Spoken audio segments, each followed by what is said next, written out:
চালটা ধুয়ে রাখলাম এখানে। এখন ধুয়ে দিব।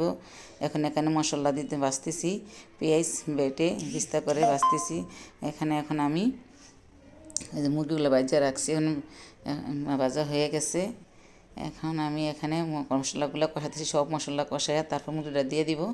রোস্ট করতেছি আর পোলাও, আজকে পোলাও রান্না হয়েছে, মেহমান আসছে আমাদের বাসায়, এই জন্য আমরা পোলাও পাকি। সবসময় তো আমরা খাই শুক্রবার দিন, আজকে তো শুক্রবার না শনিবার, আজকে আমরা রবিবার, আজকে আমরা এমনি পোলাও রোস্ট পাকাইলাম, মেহমান চলে যাব এখন। এই কারণে এখন আমরা এই যে এখন কত সুন্দরভাবে দুধ মশলা দিয়ে রোস্টের মশলা সব মরিচ গুঁড়া সব কিছু ধনিয়া সব মশলা ফাঁকি সব দিয়ে এই যে কষানো হয়ে গেছে। এখন মুরগিটা রোস্টটা দিয়ে দিতে আসি, দিয়ে এখন একটু নাড়াচাড়া দিয়ে রেখে রাখবো।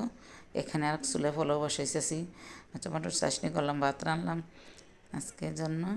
এই যে আমার ভিডিও দেখেন বাঁচতেছি, এরকম পেঁয়াজ বাঁচতেছি, পোলাও বসাবো, লোকেরা পোলাও বসাবো। আমরা তো সবসময় খাই, মজা প্রতিদিন মজা লাগে না, আজকে তারপরও রান্না করছি মেহমানের জন্য।